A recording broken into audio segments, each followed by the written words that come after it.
Assalamualaikum warahmatullahi wabarakatuh. Bismillahirrahmanirrahim. Tabarakalladzi nazzala al-furqana ala 'abdihi liyakuna lil 'alamin nadhira. Allahumma shalli wa sallim ala nabiyyillah wa ala rasulillah sayyidina Muhammadin wa ala alihi washabbihi ajmain. Nama ba'du. Kita meneruskan kajian yang paling penting dalam ulumul Quran termasuk adalah al-ibratu bi umumil lafzi la bi khususis sabab. Itu terkenal sekali. Jadi Nabi karena seorang manusia, apapun hebatnya Nabi ini seorang manusia, tentu kalau ngandani cara Jawa atau menghitobi, pasti ngendikan sama yang di depannya. Tapi bukan berarti hukum ini khusus pada yang di depannya, tapi menjadi umum. Kenapa menjadi umum? Ya karena kebaikan itu boleh dilakukan oleh siapa saja. Misalnya Rasulullah ngendikan sama Mu'ad, ya Mu'ad inni uhibbuka fala tada'anna dubura kulli sholatin wa fi riwayatin faqul fi duburi kulli sholatin Allahumma a'inni ala zikrika wa syukrika wa husni ibadatik. Itu jelas kalimatnya Nabi, ya Mu'ad saya mencintai kamu, maka jangan pernah engkau tinggalkan setelah sholat kamu membaca Allahumma a'inni ala zikrika wa syukrika wa husni ibadatik. Ya Allah, tolonglah kami supaya selalu mengingat engkau ala zikrika dan mensyukuri nikmat engkau, dan tolong kami selalu beribadah kepada engkau. Lalu kalau melihat asbabil wurud, kalau dalam ilmu hadis biasanya disebut asbabil wurud, kalau dalam ilmu Quran disebut asbabin nuzul, tentu yang didhawuhi itu ya Mu'ad. Tapi Anda tidak boleh begini, saya tidak wiridan itu, yang disuruh Nabi kan Mu'ad, saya kan tidak Mu'ad. Itu tidak boleh seperti itu. Makanya kita tidak boleh terlalu tekstual, karena tadi resikonya Anda tidak mengikuti kaidah al-ibratu bi umumil lafzi la bi khususi sabab. Sebab itu saya tadi di kantor rektorat ya Pak On tadi ya, bilang nanti untuk kajian yang di kantor rektorat pakai kitab Syajaratul Ma'arif, karena kitab itu juga yang sekarang dalam proses penerjemahan saya dengan Pak Quraisyab di PSG, yang di sini pakai kitab Itqon. Nanti mulai bulan depan, karena saya dipaksa untuk meneruskan. Ini sudah kayak Tuhan saja maksa-maksa. Itu pakai kitab Itqon. Nanti babnya tak kasih yang mendesak untuk diketahui. Termasuk apa? Al-ibratu bi umumil lafzi la bi khususis sabab. Sehingga di Quran misalnya begini, ada cerita begini. Nabi Isa itu bilang begini, saya ini siapa? Saya ini adalah orang, kata Nabi Isa, wa ja'alani mubarakan aynama kuntu. Saya adalah orang yang di mana-mana itu memberi berkah, memberi manfaat kepada siapa saja. Itu jelas tentang Nabi Isa. Tapi oleh ulama dikasih judul yang umum. Babu nafil ibad bikullil bilad. Bab bahwa seseorang harus bermanfaat hidup di mana saja, kapan saja. Meskipun itu Allah cerita tentang Nabi Isa. Tidak bisa kamu bilang itu kan Isa, saya kan tidak Isa. Tidak bisa seperti itu. Isa adalah ibaratun an ahlil khairi. Isa adalah figur orang baik. Tentu yang dilakukan baik. Tentu kebaikan boleh ditiru siapa saja. Jadi sehingga nanti pada akhirnya nama-nama yang disebut Allah di Quran itu kalau nama orang baik tentu kita boleh ikut. Paham ya? Kalau nama orang buruk tentu kita tidak boleh ikut. Ya gitu aturannya. Sehingga tadi ada al-ibratu bi umumil lafzi la bi khususi sabab. Jadi yang jadi pegangan adalah standar kalimat umum dengan pemaknaan yang ditentukan ulama. La bi khususi sabab, tidak terkait sebab itu. Misalnya yang paling masyhur tentu dalam hadis Madinah itu kira-kira kan utaranya Mekah ya Pak. Kira-kira ya. Utaranya Mekah apa selatannya? Utaranya kayak. Utaranya. Dulu penduduk Madinah itu kalau bikin kloset itu, pokoknya kalau qada'ul hajat itu menghadap ke utara atau selatan.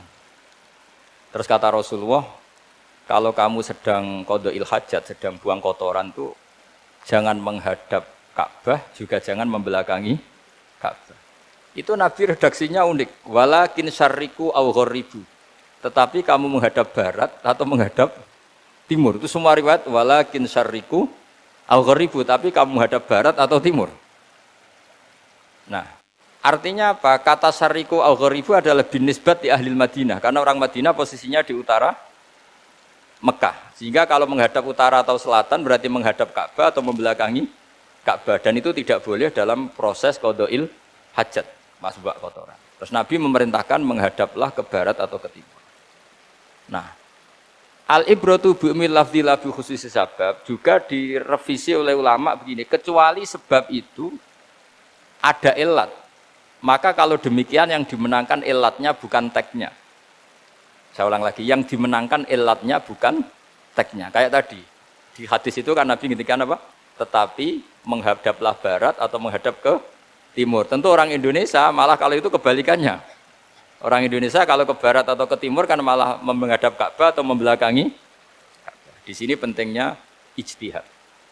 Dan ijtihad ini lazim, bukan harus Imam Syafi'i atau Imam Malik. Semua orang normal pasti tahu proporsi kalimat tadi.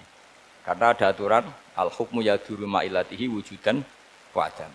Gitu seterusnya. Ini penting saya utarakan. Sehingga ketika Rasulullah sedekah dengan dinar dikasihkan fakir miskin atau dirham dikasihkan fakir miskin, pikirannya ulama adalah sedekah dengan mata uang yang berlaku saat itu. Tidak selalu ditetapkan dinar atau dirham. Begitu juga ketika Rasulullah dulu zakat fitrah pakai susu kering atau pakai kurma atau pakai gandum. Ulama semua bilang yang penting kuti ahlil balad, yang penting makanan pokok di negara itu. Dalam konteks Indonesia tentu apa? Beras. Ini penting saya utarakan karena tanpa mengkaji ulumul Quran seperti ini, dan kita insya Allah bulan depan saya langsung bawa kitab Itqon. Di situ ada beberapa contoh. Harus seperti itu. Karena kalau tidak terikat sebab, itu nanti takutnya ayat umum menjadi liar. Misalnya begini, pernah ada aliran sesat dulu. Kebetulan di Jogja itu saya lihat di TV. Entah salah kiainya, entah salah dosennya, entah salah siapa. Atau salah orangnya agak stres, tidak tahu saya. Semoga salah orangnya itu sholat menghadap 4 arah. Alasannya Allah nggak ada di mana-mana, ya sudah di barat, rakaat kedua ke utara, rakaat ketiga ke timur, rakaat keempat ke selatan. Ya, itu uniknya itu ngawurnya lah, bukan uniknya. Ngawurnya itu dalil fa'ena matuwallu fatamma wajhuwa, kamu hadap kemana saja di sana ada ridho. Sehingga semua ulama ketika bikin kaidah al-ibratu bi'umil lafzi la bi khususi sabab selalu menyertakan kecuali khususus sabab ini ada illatul hukmi. Maka itu enggak jadi. Kayak ayat tadi, kalau kamu pakai umumnya lafaz itu kan boleh sholat menghadap mana saja. Nah, makanya Imam Syafi'i ketika ditanya, lalu ayat ini proporsinya gimana? Kata beliau, fis safar. Orang yang sedang di pesawat, mau sholat, tentu masuknya fatamma wajibah. Jadi dalam kondisi bepergian, yang kita ingin sholat, maka pakainya ayat seperti itu. Tapi kalau kondisi nomor, fawal diwajaka syatral masjidil haram. Jadi makanya ini penting ngaji ulumul Quran. Kita tidak bisa hanya megang terjemah atau megang apa, kemudian kita fatwa atas nama Quran dan hadis. Sehingga dulu syaratnya memang ketat, harus hafal Quran, hafal hadis, menguasai usul fikih, menguasai macam-macam. Karena tanpa itu memang tidak bisa. Sampai Ibnu Abbas ngendikan, kamu jangan pernah fatwa pakai Quran. Fa inna lahu wujuhan katsirah, karena Quran punya sisi yang banyak. Walakin hajuhum bisunnah. Kalau kamu adu hujjah, pakailah sunnah Rasulullah SAW. Karena di situ penjelasan Quran. Misalnya tadi Rasulullah ketika kondisi normal pasti sholat menghadap Ka'bah. Jadi kalau bepergian nanti unta, kata riwayat-riwayat, ainama tawajjahat bihi rakhilatuh, kemana saja posisi unta menghadap. Ada ulama berpendapat itu khusus sholat sunat. Kalau sholat fardu dalam kondisi ada punya mobil harus berhenti. Ini madzhab Syafi'i. Jika misalnya saya, Pak Harsoyo, Pak On bawa kijang, mobilnya sendiri, kalau sholat fardu jangan mentang-mentang pakai kendaraan terus menghadap sekenanya. Kalau mau ke Banyuwangi berarti menghadap ke timur. Enggak, itu yang boleh hanya sholat sunat. Kalau sholat fardu harus berhenti. Karena kijang ini dalam kendali Anda. Kecuali dalam surah yang kendaraannya tidak dalam kendali Anda. Misalnya kita naik pesawat. Jadi harus dibedakan. Jangan mentang-mentang Nabi sholat di unta kemana saja menghadap. Tapi konteksnya kan unta ini, cara berpikir unta ini dalam kendali Nabi. Tapi kalau pesawat kan tidak. Jelas ya? Jadi makanya ini pentingnya proporsional. Jadi kalau kita naik kijang misalnya mau ke Banyuwangi, kalau waktu zuhur ingin sholat ya harus berhenti. Karena yang ainama tawajjahat bihi rakhilatuh, kemana saja kendaraan membawa kita itu dalam konteks sholat apa? Sunnah. Jadi ini pentingnya ulama. Lah ini yang dikatakan al ulama warasatul anbiya. Karena sanad ini musalsal terurut sampai Rasulullah Shallallahu alaihi wasallam. Terus ada lagi ayat umum yang akhirnya jadi judul umum. Misalnya begini.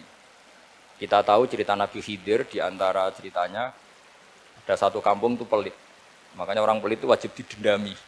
Karena Nabi pun itu baik-baiknya orang. Kalau sama orang pelit tetap dendam. Karena buruk-buruknya orang itu orang pelit.